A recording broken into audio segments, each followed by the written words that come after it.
Good evening. Welcome to, I have to start off. Hey, ladies and gentlemen, boys and girls, today episode, this is the end of season 4, and I think this was the right way to end this episode. This is the other side of things. I'm your host, Dante Martin. We're somewhere in Warwick. I'm gonna let the people that is you see already explain where we at and everything. But I came to, this is a brother of mine. We knew each other for a very long time, since I was 19, and I'm still 20.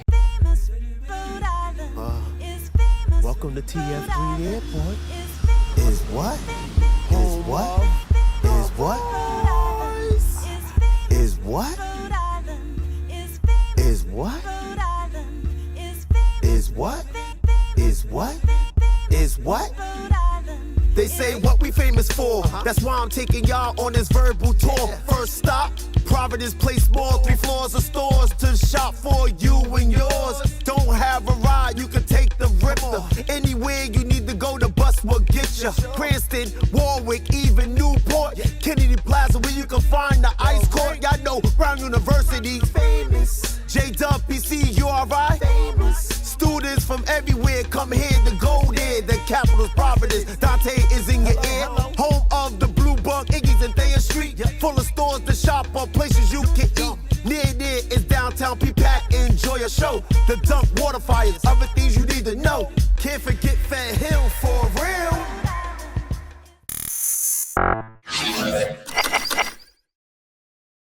But this is the man who, when it came to me learning the Bible or understanding the Bible, this is the man that actually humbled me. He was the first person to humble me. He was like, oh, you need to humble yourself when it came to reading and learning, because I thought I would never learn, but now I'm this wonderful man, and whoever thought I would be on TV, but he played the part in that. So I want him to be introduced to y'all.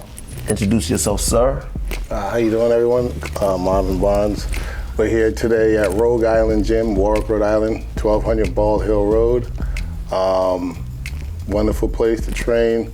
Sung Kim, the owner here, has been kind enough to allow us to use the gym to do today's episode. So that's where we're at today, and we're gonna get into some conversation about boxing, Muay Thai, and training in general, and how it's helped people who didn't know each other come together at one platform, how it's helped shape some confidence in some people, how it's helped obviously with their physical abilities and attain certain accomplishments that they probably didn't even think they were able to do. So we're just probably gonna cover all those things and have a group discussion on what the training has, how it's benefited each and every one of us. Are you nervous? No. Could we get some bass in your voice? Get your Barry White on. I don't have one. Nah. So here's the thing, right? I want to ask you a question before we introduce everybody else. What is the misunderstanding and misconception when it comes to boxing, martial arts, or the physical activities?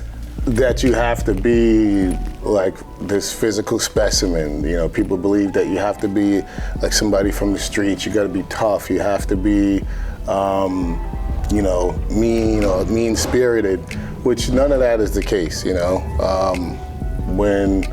As you'll find out, some of the people here are professional people from different backgrounds and just started training for some reason or other, and then all of a sudden, they enjoyed it, kept going with it. I know when we go around the room here, Nick, he didn't plan on fighting, he was a musician.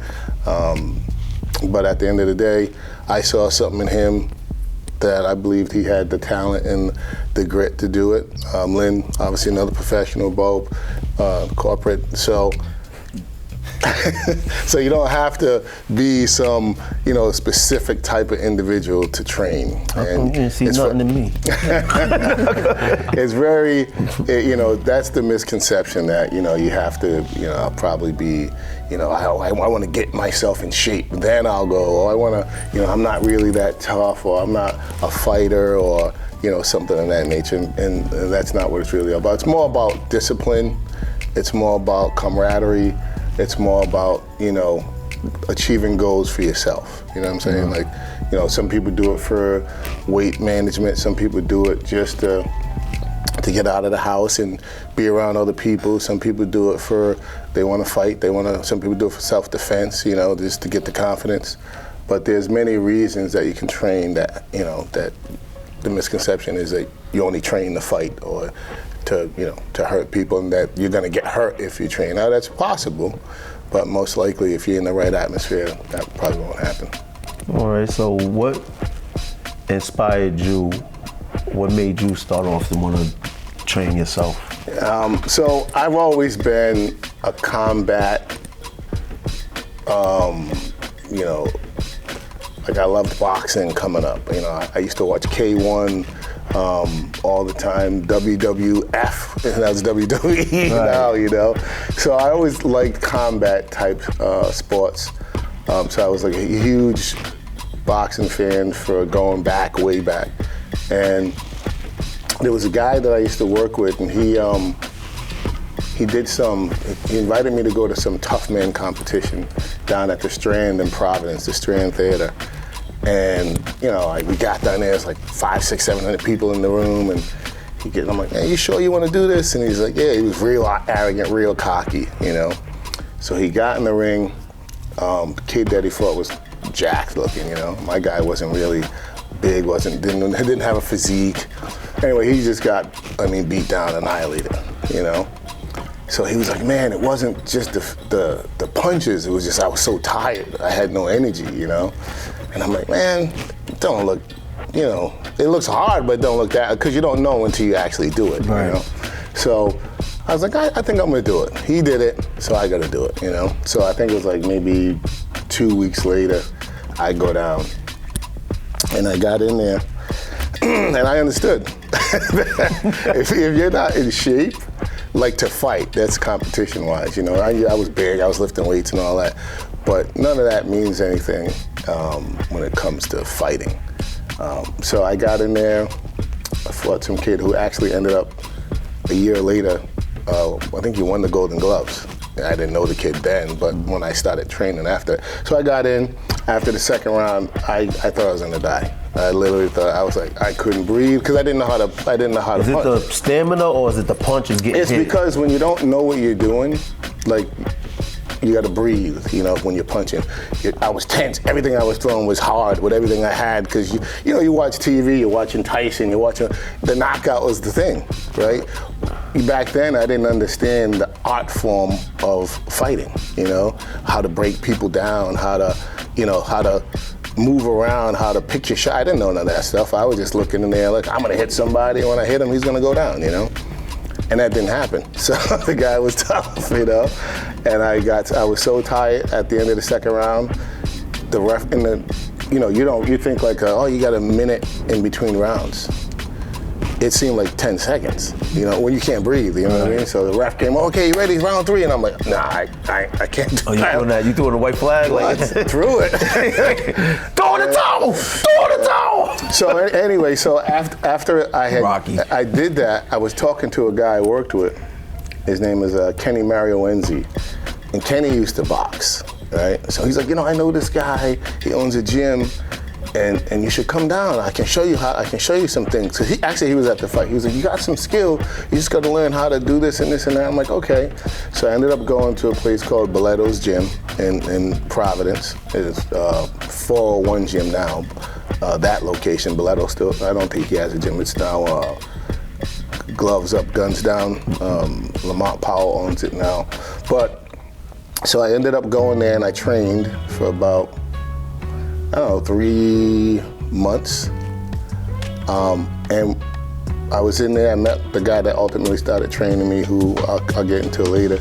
But his name was Lorenzo Guglielmetti, and we call him Uncle Larry, old Italian guy. He came out one day, he just watch, he'd sit in the office and watch. And he came out of the office one day and he walked up to me and he was like, He's like, you're a pretty big guy, you know. Back then he goes, you know what? That don't mean nothing in here. He said, I'll get a guy 150 pounds and knock you right out. He goes, you want to learn how to fight? And I said, yes, sir. And he says, you do what I tell you to do, I make you a champion. I said, okay. You know, didn't question nothing he said, you know. So we train. 3 months later, I go back down to the Strand. And now, you know, they closed the whole gym, all the guys come in. You don't realize the anxiety level until you do it. You know, when we talk to Lynn, she always seems calm before the fight, but I was nervous, you know. So I'm walking in, and it doesn't really hit you until you're walking up and maybe Bo can attest to this too, but it doesn't really hit you until you're walking up the stairs, right? When you're walking up the stairs, it's like, oh, there's no turning back now. Now I gotta, like I'm here now, I can't, but you know, my shoulder hurts, you know, maybe next time. So I got in there, I ended up beating the guy, and then I just started training, and you know, because somebody who already loved the sport, boxing or combat training is either you're gonna really enjoy it or not. Let me ask you a question. I want to not cut you off, but I want to insert.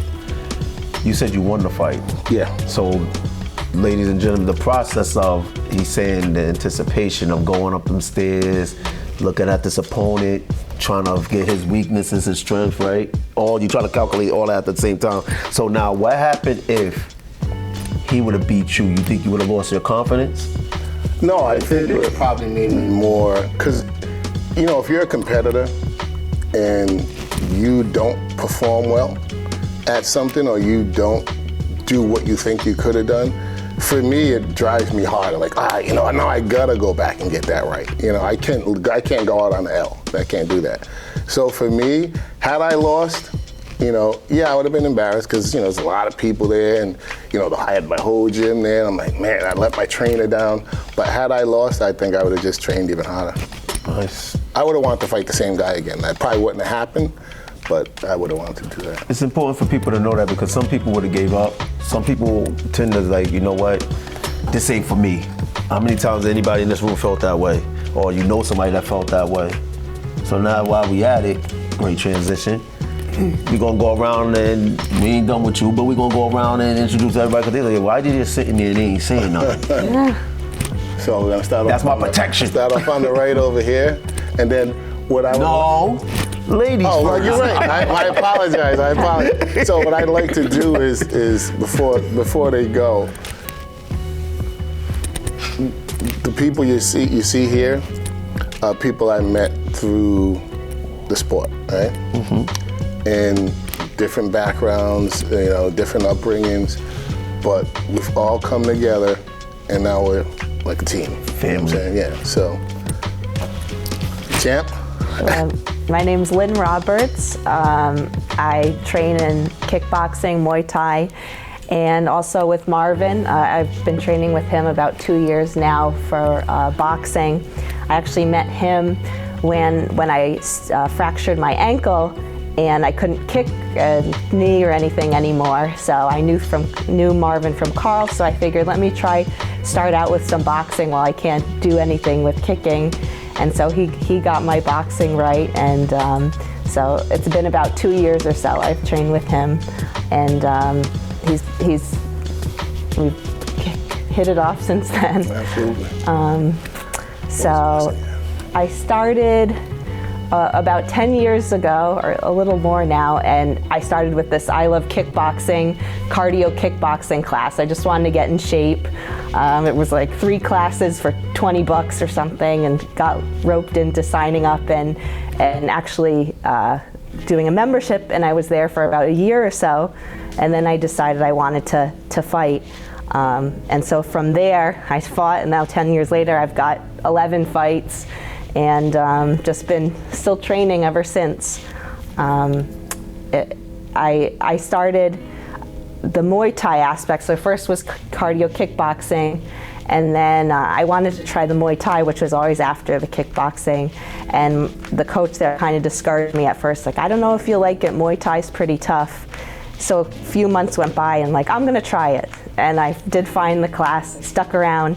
Then a year later, I got my first fight, and I was the only one there that the coach came up and was like, oh, we think you'll be ready to fight. So it was just funny how I came in just wanting to get in shape, and then was the one that was fought. So had my first fight West Warwick, and ever since then just been doing it, just been fighting, and training along the way.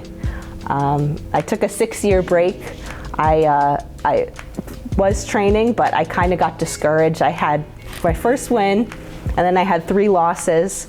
And close fights, it just was like tough that I just kept getting the short end of the split decision or whatever was going on, and I needed a little break. And 6 years went by, and then I said, okay, I think it's time for me to do this again. It was after COVID. COVID kind of messed things up. And then just since then, I've been still fighting, and I had 6 more fights, and I'm 5-1 since that time off. So I guess for people out there that are, discouraged, want to try something new, like you don't know if you're going to love it or like it, or it's beneficial either way, and then just sticking with it when times are tough and you have those losses. It's tough, but if you like the process, if you like the skill you're learning, the journey, that those losses don't really mean anything if you're enjoying the whole process, and just stick with it, because then, like you said, that you might go from not doing, just coming in for fitness to now being a champion. So it's cool. So. Beautiful, beautiful. I do have a question. So you said you're an accountant, right? Yes, I'm an accountant. Which is good, because people watching it, like I said, they think fighters have to have a certain look or come from a certain background. You're obviously educated woman, yeah. Correct, right? And prior to starting out, you had no street fights. You weren't in a gang or anything like that. No, I've never been in any street fights, any high school fights. Right. So, anything. and then you start training, and you enjoyed it. You're getting in shape, and you could have just packed it in after you had 3 losses in a row, but you kept training, and you won a Muay Thai championship. When did you win? It was a kickboxing championship. That was July 2023, so 2 years ago. That was in Syracuse, New York. It's called Lace Up Kickboxing Promotions, I think, Lace Up Fight Promotion. So yeah, it was kickboxing, 5-round title fight, and went into their territory and won. So it was good. And what promotion are you currently fighting with now? The last few fights I've had were No Boundary Muay Thai promotion. So Muay Thai difference, I don't know if people know, but like Muay Thai is more, you can throw elbows, knees, there's sweeping, like clinching, where you're kicking people's legs out, but kickboxing you can't do elbows, and it's more volume, high-paced. So those are the main difference. But I do both, because there's not many opportunities sometimes around here to get either one or the other, so you do both of those. That's awesome. So next we got the man, the myth, the legend, my guy. You also know Keen. My name's Carl. Originally lived in Cranston, still in Cranston, Rhode Island. I started training Muay Thai back, I want to say late 2018 to 2019. It's one of those things where, you're on your phone, and I believe I found a coupon on Groupon, and it was one of those, 3 classes for $20, and you get a free glove, 3 classes, and when I started at a place called Burke Martial Arts down in Cranston, Rhode Island. When I started, at first it was uncomfortable, right? I think the topic that we're kind of on right now is just, one of my old coaches says is to grow and to be good, right? Ironically, you got to put yourself in an uncomfortable spot, right? When I was in college, I was very big in just bodybuilding, just lifting. That's all I could do. And then after college, I was like, let me try something new, be something more physical, more active, right? And I was like, let me try this Muay Thai school. $20, I got nothing to lose but $20, right? At first I was like, yeah, whatever. it's cool, you know. And I came in there with a big ego. I'm not gonna lie. I feel like I'll speak for some, but for myself mainly. But sometimes if we're the biggest guys into a room, we always feel like, oh, we got this. No one's taking us down. But I remember going in there one time. I believe it was my friend Lewis. He was a $135 at that time. Oh man, he was giving me the work. And I was like, man, ain't no gas in this tank anymore. So, but you know, and after that, I just fell in love with the sport. Right? You're just like, man, like this is a sport that does, you know, it teaches you how to defend yourself, how to throw punches, how to throw kicks. You just feel more comfortable out and about, just knowing like, hey, I could defend myself, right? But what people don't understand is like, you get into this sport, especially boxing, Muay Thai, kickboxing, or even jiu-jitsu. One thing that people tend to forget is like the discipline that you build, not just within the sport, but outside of the sport, right? You know, like for example, right? I've been in fight camps, a fight camp, and Lynn knows because we were at that same school at Pride when I had my first fight, right? I need to cut weight, right? Cutting weight, right? You can't go out on a Friday night. You can't go on a Saturday night. You gotta get your rest on Sunday, right? And you gotta train yourself to be in that mentality, that mode where, okay, I gotta be disciplined. If I wanna make this fight, I gotta make this weight. And for me to do that, I gotta be disciplined every day, right? Get in bed at the right time, right? So, kind of branching off that, whatever you do in life, right? You could be an accountant, you could be working in corporate, right? If you want something, if you really want something, and you wanna achieve that goal, you gotta build that discipline, right? And that's what Muay Thai, boxing has taught me. It's like, there's discipline outside of just the sport itself, right?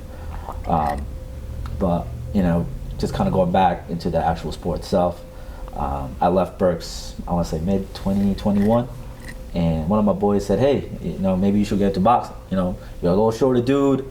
A lot of the guys you're always sparring with are tall guys, so, you know, I could see you got a bit of a hand, so why not look for a boxing gym? So I kind of branched off from Berks, went to Private Martial Arts down at North Kingstown, and then I was like, you know what, I found this spot called Legendary Boxing, and the owner wasn't there, so I seen Marvin there, and I was like, hey, I'm looking for the owner. And I was like, hey, listen, man, like, I don't know when he'll be back, but, you know, come in, maybe we could train together. And that's how I met Marvin. And I was like, you know what, I like the way this guy trains, you know, and he used to be tough on me. He still is. You know, I remember the middle of the summer, you know, he's like, hey, man, and the same thing, right, going back to what I said, you gotta be uncomfortable, right? He's like, you know, when you're in the summer, bring your sweater, what was it, your joggers, like, you know, you gotta be sweating. It's gonna, you know, make it tough for you, right? So that's why, you know, I stuck around with Marvin the whole time, because he's not gonna make it easy, right? To be good, you don't want the easy route. You know, you always want that tough route. Kind of build that, not just the physical, but that mental strength, right? So, and as the journey went on, now I'm back, you know, kind of helping around with Song Kim here at the gym, just kind of coaching, helping with the kids, and I'm also training now at down at North Kingstown. His name's Ross Levine. He just opened up a new gym called Turbo.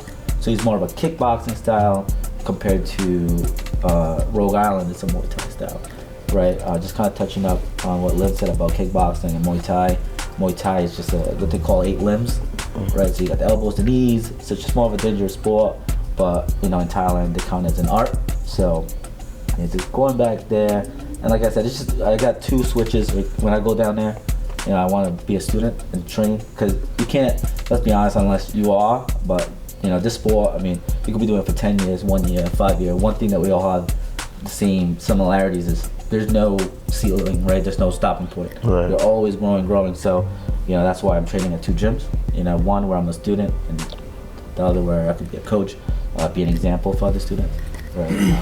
And they always come up to me. The best advice I could give to someone is, you know, new students come up to me, and when they see me train someone or spar with someone, they always say, hey, how do you, like, when can I get to that point? And I say, listen, man, it's not about your physical abilities, it's not how you're built, right? When you come in here, Marvin always tells me, when you come into a gym, it doesn't matter what you have outside, right? You're in here, you're training, right? And that advice is just come in here, be consistent. It's a consistency. You know, it doesn't matter if you're in here doing 100 push-up, you know, 50, 500 kicks, whatever it may be, right? But as long as you're at the gym every day learning, just having that discipline, right? That discipline mindset, you know, that's how you become great. And it'll take a while, you know, good things, you know, take a while. It doesn't come in a day or a year. And this is a physical sport, a scary sport, right? you're in there, if you're in the ring, you're kind of sacrificing your body, right? And you'll never know what may go on, and everyone wants, like Marvin said, everyone wants that knockout, so is that head, so, yeah. Yeah, see, and Carl is my longest standing client, you know what I mean? Like, we've been together longer than, I think, just about anybody that I've worked with, from, consistently. And he's picked up so much of the knowledge. See, the thing with because he's doing split roles, he's training and he's coaching, right? The thing with being a coach, it's not just telling somebody what to do, right? You have to give them the concept behind why you're doing it. You have to show them why it makes sense, and you have to be able to give them the visual understanding of how it's done. And he's picked up on that tremendously, and he's an excellent coach. Great with the people, great with the students. And if he, like I said, if he wants to fight, he's going to be great at that. If he wants to continue coaching, he's going to be awesome at that. So, again, when you walk through the door, you never know what's going to happen. You just come in, you just, hey, I'm going to get in shape, I want to work, and then you turn into coaching other people and treat. So what I like to tell people, and I think, even when we get to Bo, I think Bo's going to be an excellent coach too, and we'll get to that. But I like to tell people is, you gotta pay attention to detail, right? You have to, I don't train people that it's not just business for me, you know what I mean? I never really advertise, I don't have a social media, I don't have any of that. But most of the people I got was from word of mouth. But I like everybody that I train with. And that was important for me because when I came up, I built a bond with my trainer, and I always said I would never train with anybody other than him. Now he would encourage me to go, hey, because you can learn stuff from other people too. Everything's not at one place. But because he taught me how to train, he taught me the concepts behind everything that we were doing. He taught me the political aspect of the sport. He taught me so much. And I said, when I couldn't train no more, or injuries, shoulder surgery, this, knees, when I couldn't train no more, or I didn't want to, I was like, what? The best thing I can do is do what Larry did for me and teach somebody else this stuff. And then Kyle's got it now. He can teach it to other people. Bo has it now. He can teach it to other people. So that knowledge continues to pass down, from person to person. And that's the thing too. It's like having a good coach, having a good corner. It makes a big difference, right? When I had my first fight, and I only had one fight. Unfortunately, I didn't win it. But when my first fight came up, my coach comes up to me and goes, "Hey, I have this fight for you. He's 2-3. He's been around for a while." And I was like, "Hey, listen, man, I've never been in there. It's my first fight." And he's like, "Hey, I've seen you, throw it down in sparring with pros, even like former UFCs I've sparred with, which I've been fortunate with, right? But just having that confidence behind the coach pushing you, it's like, hey, I know you could go in there on your first fight against someone who's been there for, that has 5 fights, right? And when I lost that fight, again, having that good corner, saying, hey, listen, man, it's okay. We come back, we train again. It's what kind of helps you also continue, It's not just yourself. When you lose a fight and you feel like you're alone and you're like, man, where's my corner at this point? Then that's when a lot of people would get discouraged and probably leave the sport. And I only say that because I have friends who's taking losses, and I was like, hey, where's your coach at? And they're like, and then after that, I just never seen them do a sport again. So just having that corner, having that good coach, having that bond, just it's what helps you become better at the sport, physically and mentally. So that's why I met Marvin. That's why he's still around. I call him every day. He's like family to me now. So. These coaches, they're your backbone. They're gonna be like literally your corner, So. Nice. Appreciate that. Thank you. Dun, dun, dun, dun. Here we go. Champ is here. Hold on. The champ is here. Come on, man. The champ is here. I'm going up there. The champ is here. There it is. Showtime. Yeah, my name is Bo, and I've been boxing, I want to say, for 5 years now. Like Lynn, I originally started going for fitness. COVID, nothing was really open, the gyms weren't open. So I was looking for something to not have my weight balloon too far up, because I am a very hard gainer. I gain weight really fast and lose weight really fast, so I wanted to really stay stable.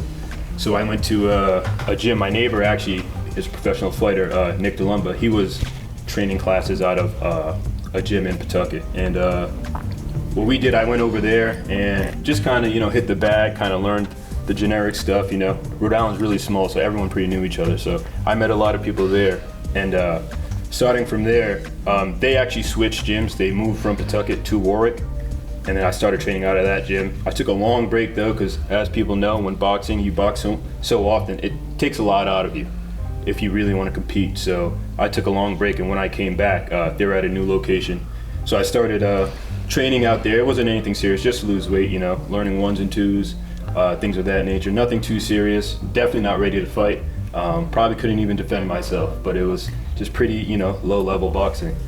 And then I believe in 2022 or 2023, I went to they call them a boxing show, where a few people out of the gym who were fighters, they were fighting on the show, and then I went into the crowd to support. And it was like something came over me, seeing what the product really was, and like Marvin mentioned earlier, you just think you can get in there. I saw someone fighting, and I was like, oh man, that's all it takes? Like, I'll run right through this guy. And just seeing that, I was like, yeah, I could definitely do this myself. And I'm not someone who really comes from that background. I'm not necessarily competitive unless I really put my mind to something and really get into it. So I think that happened in June, and I told the other coach, they were like, oh, you should try it. I was like, yeah, definitely. So July, I started training by myself. I didn't really have a coach at the time. And luckily for me, Marvin came to the gym. I believe they were trying to get him to coach at the gym. So I believe late July, early August, he was training at the gym, teaching a few classes. That's where he brought Nick and Carl, 2 of his students were training. And I just liked the way he worked. The second he was in there, the classes, they were very in-depth, and the way I learned is very detail-oriented. So I like to really get not only showing how to do something, but why am I doing it? So I like to think a lot in the ring, and a big part of that with Marvin, he was showing people why you're doing certain things. So you're throwing a jab from this position because you want to, slip the right hand or slip their jab, or more of a philosophy versus just throw the jab like this. So that's what really drew him to me. And originally, I was supposed to fight Carl over here. Oh, that's right. That is right. Yeah, Carl had other things going on. So, low key, I kind of begged him to train me. I liked the way he worked, and I didn't really feel anyone else was going to teach me that way. So I think beginning of August, we actually got to work together. And let me tell you, man, the first session with him compared to the training I had done the previous 2 years, it's like, Pee-wee football versus, the NFL. This is a real training session, and that's what really got me to understand that this no longer was a game. It's not just hitting the bag, 30 minutes, 3 rounds of jump rope. This was really understanding what you're doing in the ring and being able to apply what you've learned while being fatigued and while someone else is coming towards you. So that was August. So I think we trained 3 weeks. Mind you, I had a wedding to go to. I had work responsibility as well. So I wasn't really training. I didn't really understand what really comes into boxing and fighting, because you train hard in the gym, but it's also what you're doing outside of the gym and how often you're training in the gym. And not only how often, you have to be doing the right training. You can't be overtraining, really burning yourself out and such. So my first fight, I believe, was in September. So we had, I believe, only 3 weeks to work together. And I don't think I've told anyone this, but I knew I was not in shape to be fighting. I think the last training session we had was a group session, and a few of his other fighters are there. And I think we were just might have been jumping jacks, or 3 rounds on the bag. After that first round, man, I was like, this is no joke. And mind you, I had a fight, I think, 2 days later. So I was like, I don't think I'm ready physically, but I'm gonna go in there. And I think I had a good round and a half, round and 3/4. Really left it out there. People said I look really good. I brought my whole family out. I mean, not my family, a lot of my friends, my family, everybody.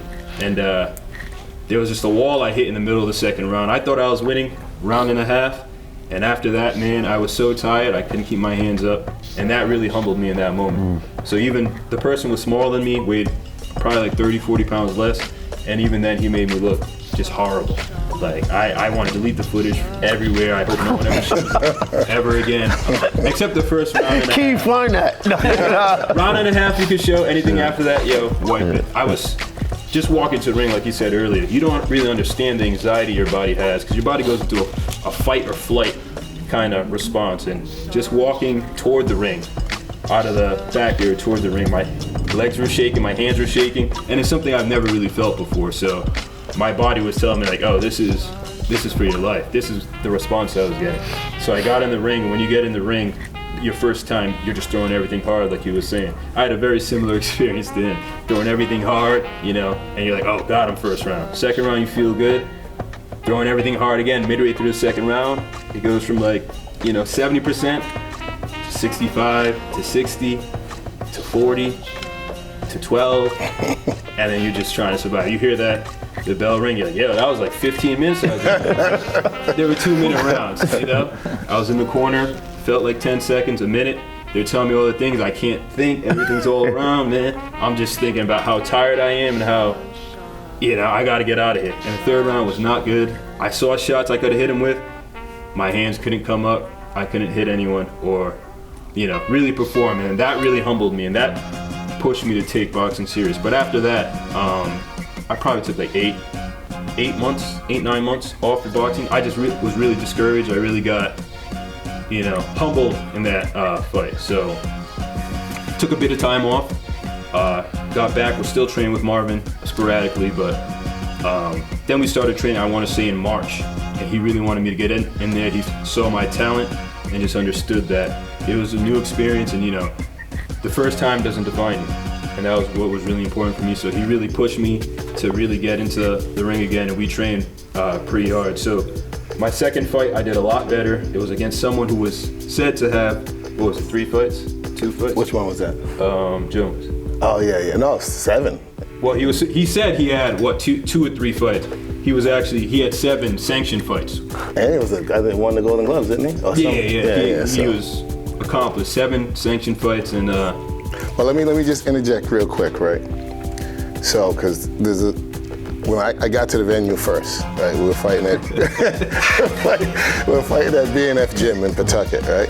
So I get to the venue, and they tell him, yeah, we got a guy for you guys, like 240. 2 days notice, by the way. Yeah, 245. I'm like, all right, cool.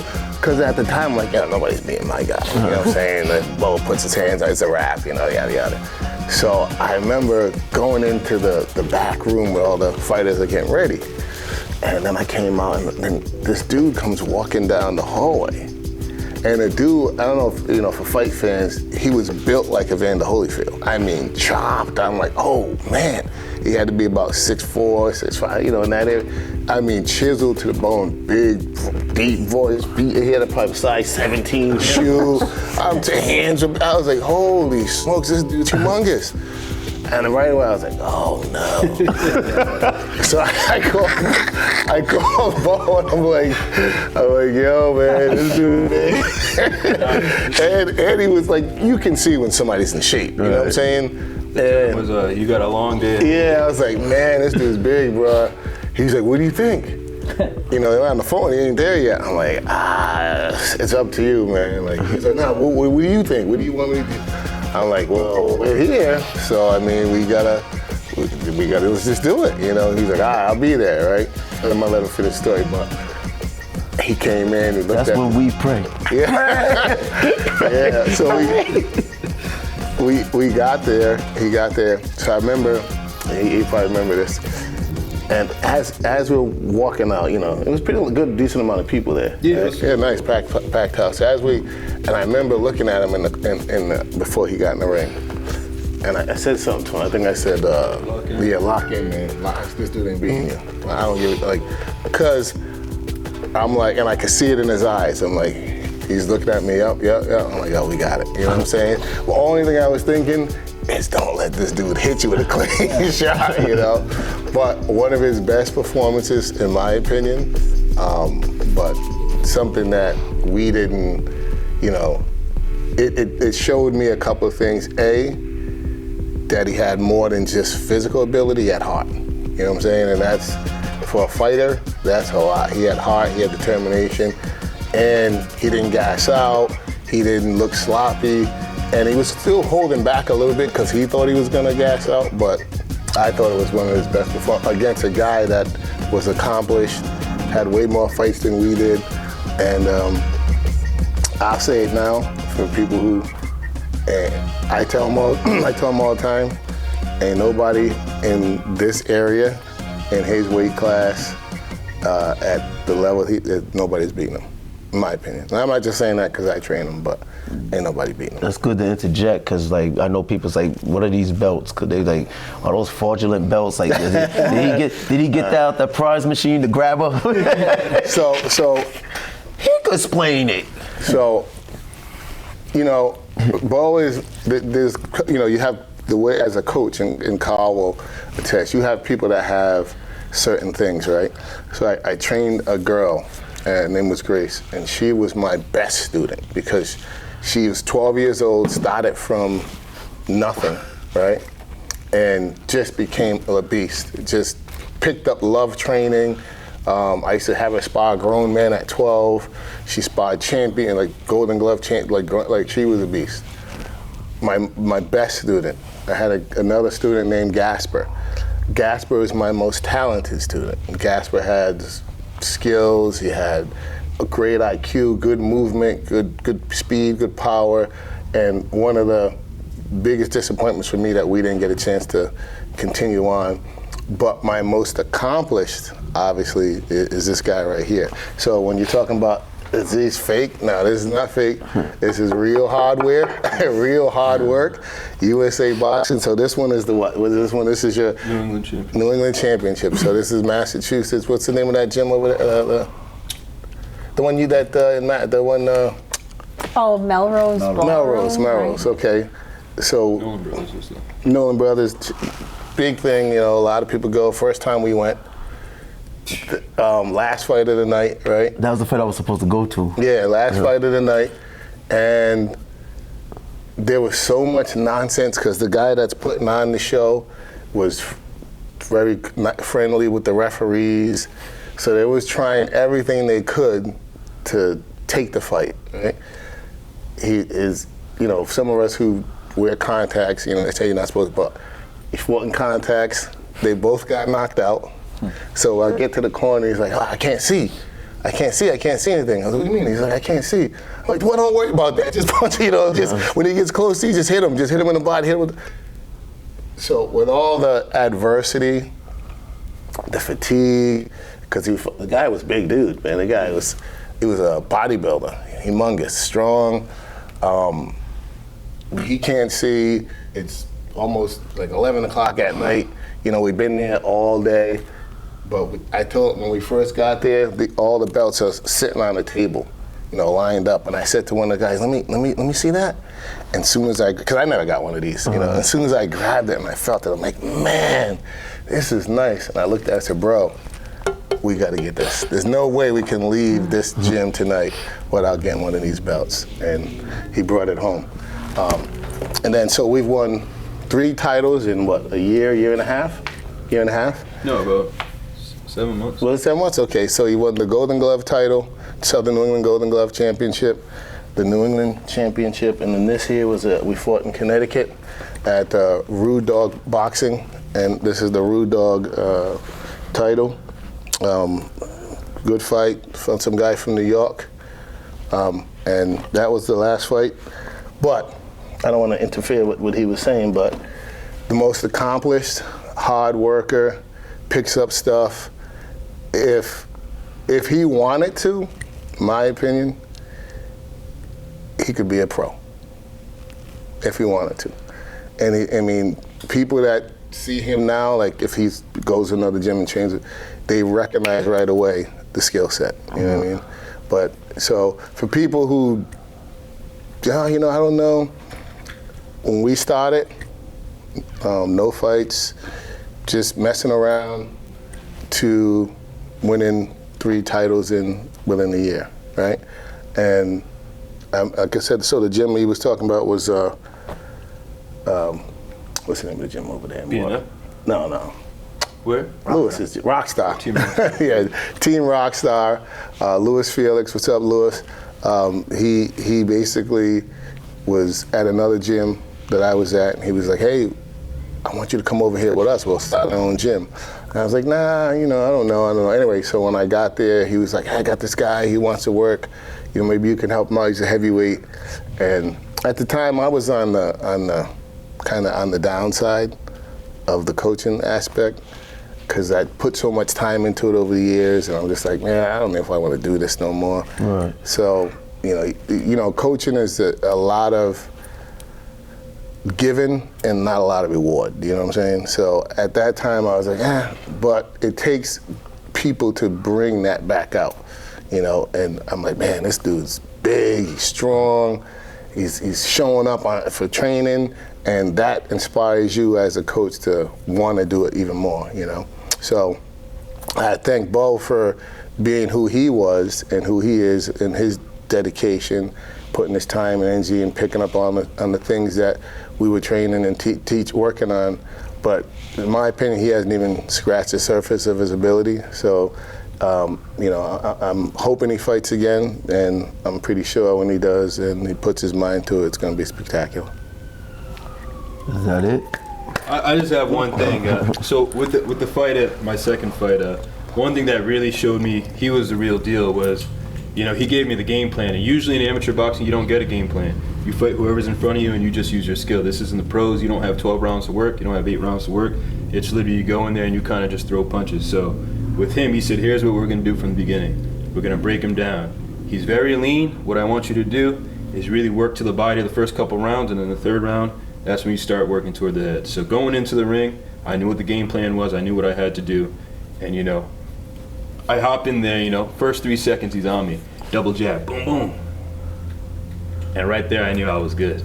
Because you feel those first 2 punches, and if they don't really shake you up, you're like, all right, I know what to do. And this is the big guy I was telling you about. This is so then going in, hit him with a left hook to the body, right uppercut, and I see him stumble. This is probably around late round 1. Stumble back, and you could just see his eyes really change, and he started doing a back step and kind of circling around the ring. At the time, I didn't really know what I had, but you could tell I probably could have got him out of the fight right there. But I wasn't really experienced enough to understand the signs of when you got someone on the ropes. But he was telling me the whole time, like, yo, you really got him, you really got him. And I get back to the corner, and he's like, yo, you good, you tired? I was like, nah, I'm good. He's like, all right, so keep that game plan up, and let's go. And it was a smoker, so we didn't really get an official final result, but I think that's what really propelled me to where I am today. And just knowing, and this is multiple fights, I had a fight during the Golden Gloves, and we were working this one combo. I believe it was a jab to the stomach and then a right overhand right over the top, and we kind of drilled that in the back, drilled it probably like 30, 40 times. And he goes, that's a knockout punch. So I go into the ring, I'm not nervous, nothing. Everything just seems to go quick. I've been doing it, 3 straight fights. I've been doing it pretty long, and I just remember getting to the ring. It's a different world. First, my first fight, I could hear everything, so many distractions. That fight, I was calm. I could really hear people who was there for me. My brother was yelling out stuff. I could really decipher the voices, but I knew I had a goal in front of me. And I know going into that first round, came in, started with the jab, double jab to the head, jab to the stomach, setting that up. I threw it once, saw how we reacted. I said, all right, I got you in a little bit. So we're just working. And then I want to say probably 30 seconds later, I saw my shot, hit him with a jab to the stomach, overhand, and it knocked him out cold. And that was another time that really showed me, you put the work in. I work out twice a day. Before work, I go to the gym, and then after work, I go to the boxing gym. So putting in all that work and having it really come together like that, also having a great coach who can really teach you boxing, not only teach you, but also have a good game plan just by looking at someone, and you seeing the result of that and being successful, that's what really makes him a great coach. And I'm appreciative to have him in my corner and have learned from him, and that really sets me up, for future in boxing, knowing how to work, getting the discipline, and really understanding boxing, not as you punch me, I punch you, but more, why am I punching you, how I can punch you without you punching me, and really getting to the sweet science of boxing. So I'd like to formally thank him for his tutelage. My man. Nice. Last but not least. Definitely not least. There he is. No, but hold on. We bring Bible. The last should be first. Yeah, hey, so my name's Nick Lyon. Around this time, 4 years ago, I started training. I was living down the street from this gym, Legendary Boxing, and I used to drive by, and I remember I'd slow down, and I'd look in the window, and I'd see you guys training, and I was like, man, that looks like fun. And up until that point, I was like pretty out of shape my whole life, pretty low self-esteem, not much confidence. Glad you said that. Keep going. Yeah, so I didn't know. I mean, I walked in one day, I talked to the owner, said, hey, I want to learn how to train, I want to learn how to defend myself, I want to get in shape, and I want to learn discipline. He said, all right, you're going to work with Marvin. And he pointed over to Marvin, and I took one look at him, and I was like, man, what am I getting myself into? So then the next week, I come in for my first training day, no idea what to expect, and all I wanted to be able to do was just get through the first session, just prove myself I could actually do it, and I would have been satisfied to stop there. But then we started training, and right off the bat we were having so much fun, but there was like an element of accountability that I didn't understand coming into it, where I thought I just had something to prove to myself. But then as soon as I started working with Marvin, I realized, you know, like, not only do I want to prove to myself that I can do this, but as soon as he started putting some faith into me, now it became like this bond where I have to prove this to you too, that we can push this limit and we can push this boundary. And there's no, like Carl said, there's no ceiling, we can just keep going. So for me, it really started with just trying to get in shape, but then I learned accountability, discipline, and whenever I look back at sort of where I started and where I am now, my main takeaway is just realizing that every single person has so much potential, and a lot of people don't realize how much potential they have. But as soon as you're willing to take that leap and try something new and test your limits and push your boundaries, I mean, you can do anything. If you're just willing to trust the process and make incremental growth.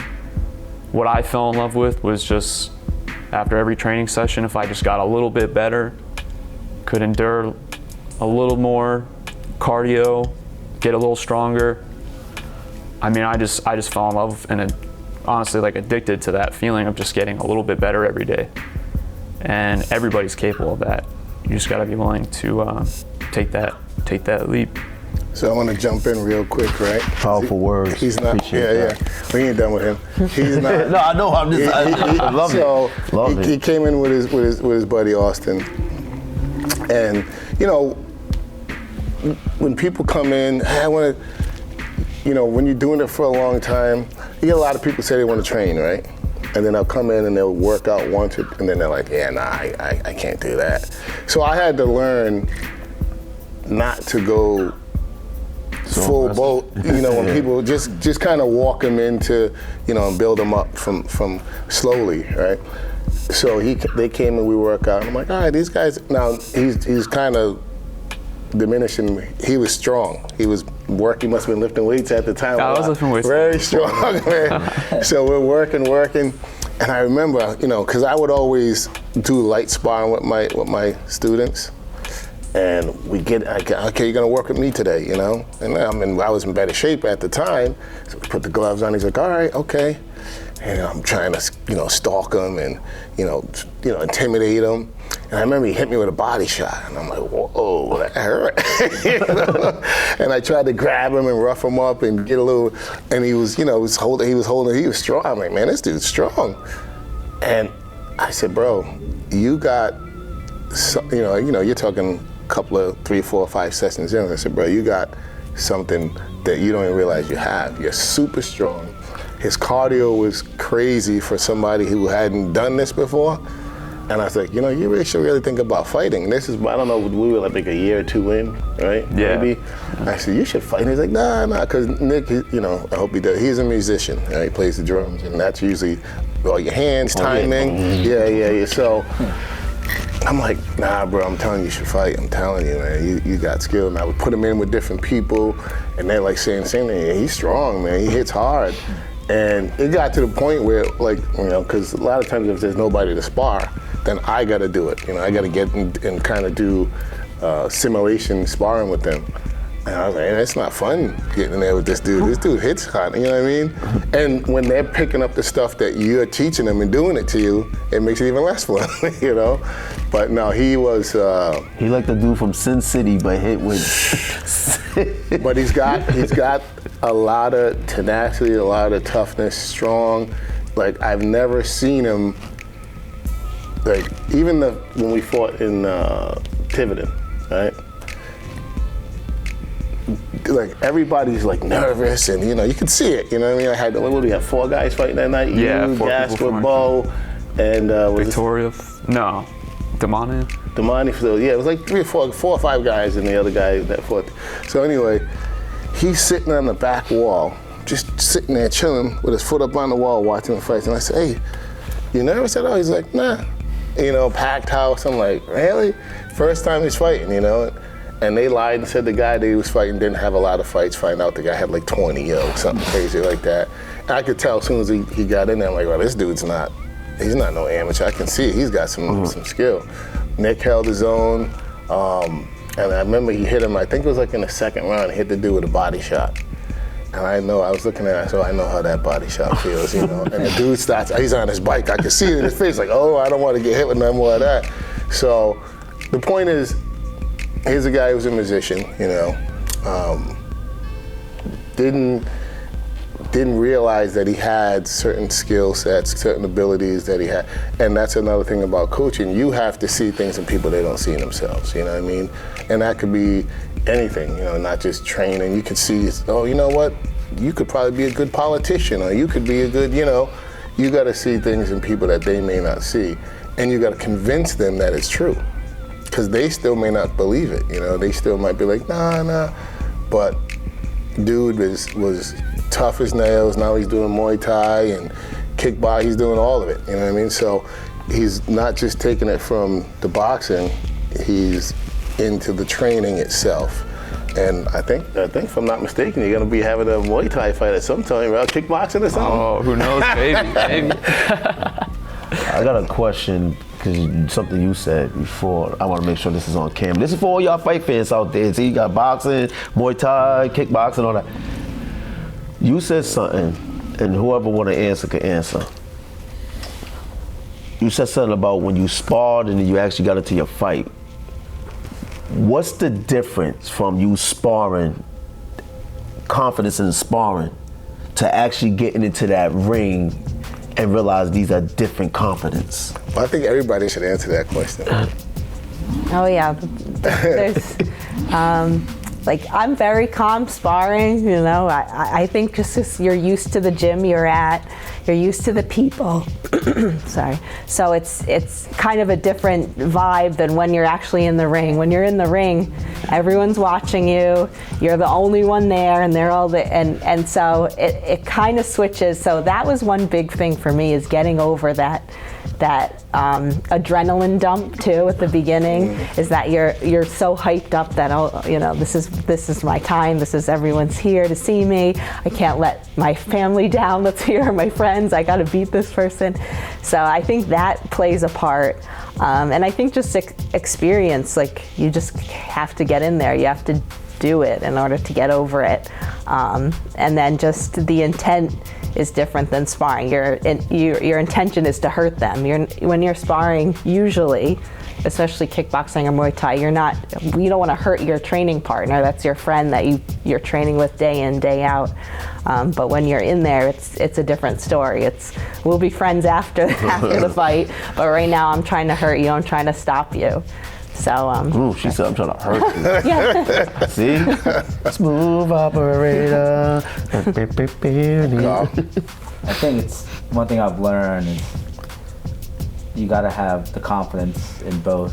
You should never lose the confidence, whether you're training or going to a fight, right? That confidence should always be in there, right? It shouldn't be 2 different confidence. Your confidence kicks in when you're like, okay, I got a fight coming up, right?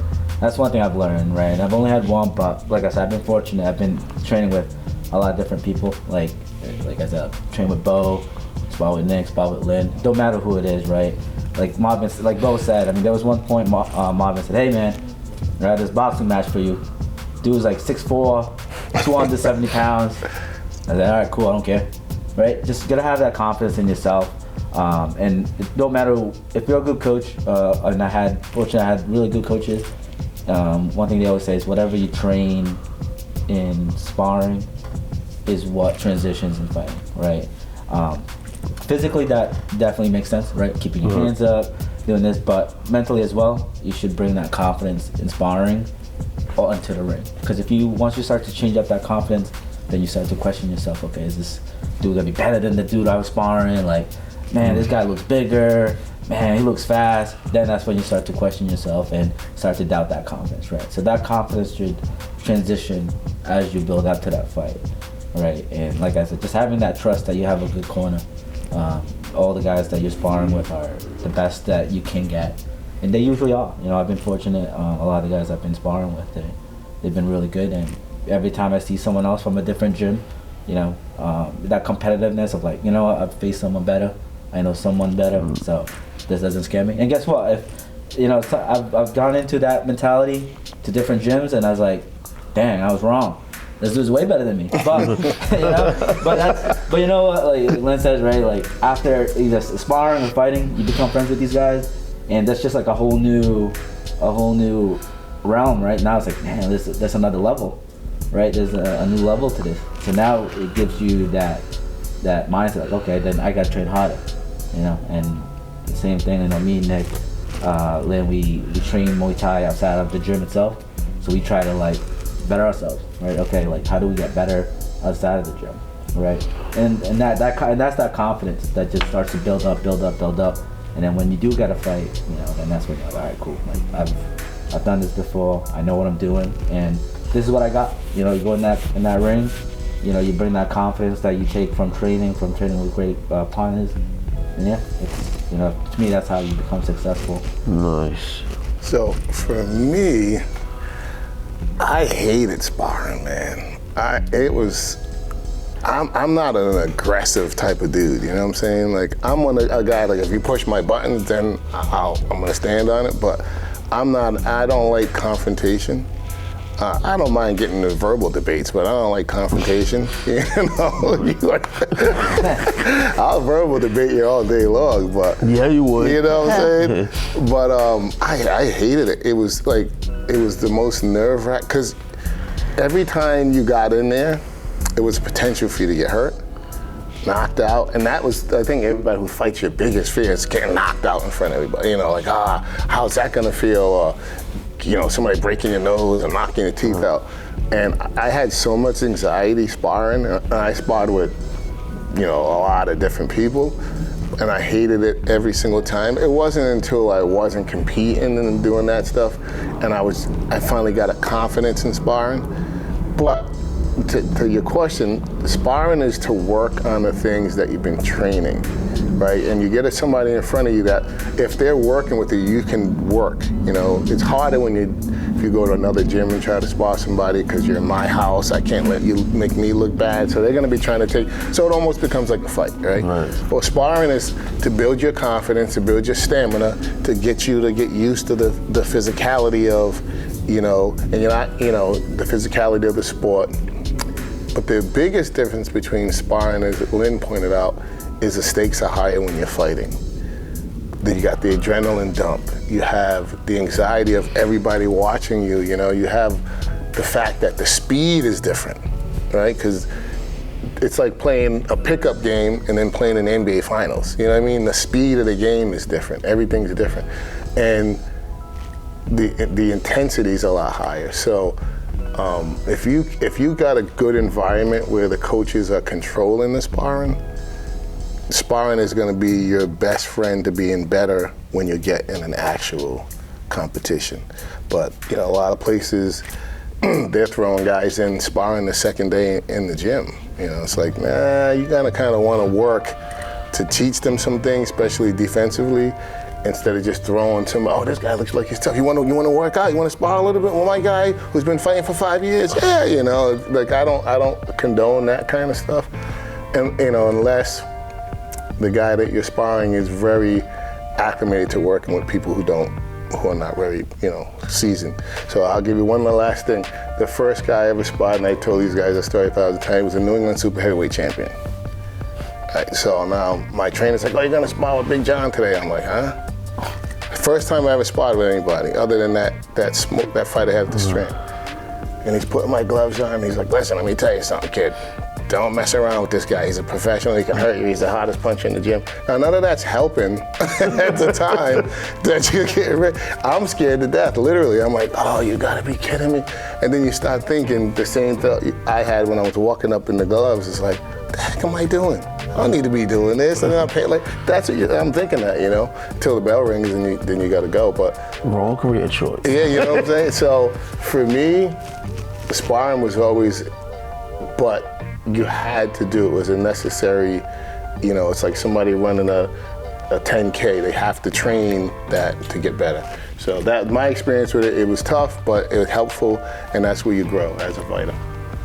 Yeah, I would say sparring is very much like doing a study guide in school, where you get, a bank of all the answers and you can kind of roll through it yourself, versus the fight being the test. If you're not confident on the study guide, you're not doing well on the study guide, you're probably not going to do well on the test. So for sparring, for me, it kind of showed me where I was at. I was able to, see where I was at, see what skills I was able to use in sparring. Not only that, it also built confidence. If I had a really good spar session, before the fight or anything like that, I knew I was prepared. But if I had not as good as a sparring session leading up to the fight, I wouldn't feel as confident. So that's how I would kind of discern the two, sparring versus fighting. And sparring, like he was saying, it's a more controlled environment. You're not supposed to knock each other's heads off because you're supposed to work, but that doesn't always happen. But yeah, sparring has much less stakes, and you're kind of trying to figure out where you're at. Versus fighting, that's it. You got to put it all on the line in a fight, and that's where you're willing to really go to that point where, even if you're tired, you're still willing to throw punches, eat a punch, whatever you got to do. That's how I would discern the two, sparring versus fighting. Yeah, for me, sparring, I think of it as you're kind of like measuring yourself against somebody else. And generally in sparring, you're probably only working like 75 to 90% effort, whereas in a fight, it's 100%. And you're still measuring yourself against somebody else, but in a way where you are trying to hurt each other, right? And I remember the first time I sparred, I was terrified. I just wanted to last and not get knocked out, basically. I remember I went to work the next day with a headache, and I was thinking, maybe this isn't for me, maybe this isn't what I want. But the more I did it, and the more I got comfortable and just learned how to be relaxed in those situations, I've come to love sparring. It's my favorite day of the week, honestly, because that's where you really get to test everything you've been working on, and you get to test it against people of all different shapes and sizes. So, and then like everybody else was saying, that's where you transition that over into the fight. And on fight day, you might not know what the person's gonna look like, who they are, what their experience is, but you gotta lean on everything you've done up to that point. Can I say one thing, because I know we're gonna be wrapping up soon. Yeah.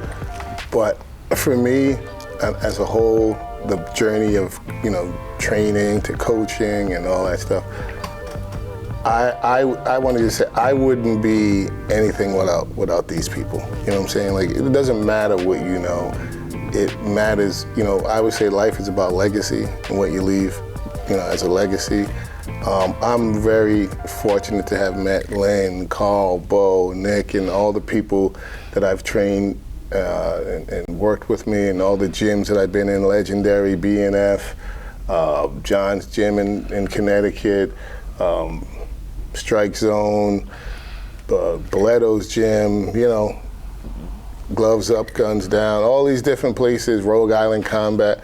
So I'm very fortunate to have met the people that I've met, and like I said, if it wasn't for them believing in what I do, then I wouldn't be able to do anything. So I'm thankful for all of you guys, really appreciate you all. Yeah, all around, of course. So basically, what our show is about is this. See, you might see these people counting. He don't want me to tell you where he works, but you get to see the other side of who they are.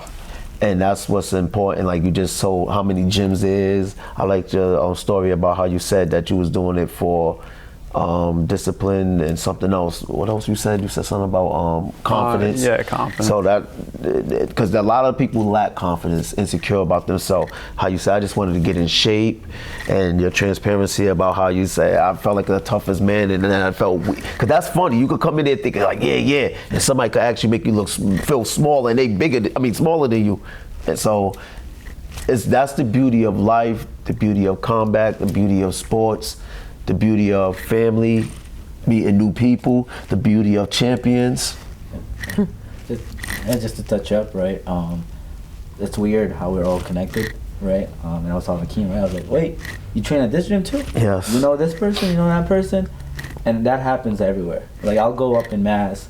I'm not saying I'm a celebrity. It's like, oh, I know who you are. I was like, oh, yeah. And, or vice versa. I'm like, hey, I've seen you train at this gym before. You know, martial arts is such a small community that you don't even know how big it is. It's so small, but everywhere you go, right? It's a unique connection that we all have. I remember Camaraderie, man. Yeah, I went down to North Carolina. I went to go visit a Muay Thai gym while I was there for work. I was like, oh wait. She's like, I was like, do you know my friend Lynn? They're like, oh yeah. It's like, we actually messaged your gym so one of our girls could fight her. So see that connection between North Carolina and Rhode Island. So like, I think that's the biggest thing about martial arts for me, is just like being able to train but have good friends, right? And that's like the routine. We train, we go out to get something to eat, chop it up, and definitely makes it worth a while. Nice. So here's the thing. If you want to get in touch with Marvin Barnes, the coach, Call. You know that saying, call. So if you want to get in touch with me, call. Carl's the man. you want to get in touch with Call in. Coach, you want to fight with Lynn? I wouldn't suggest that. You want to fight with Bo? I wouldn't suggest that either. And what's your name again? Nick. You want to spar with Nick? They all available. We want to thank you again for tuning in to the other side of the things. I'm your host. Here's my co-host today. Keem is around too. And we thank you for enjoying this Fight Club.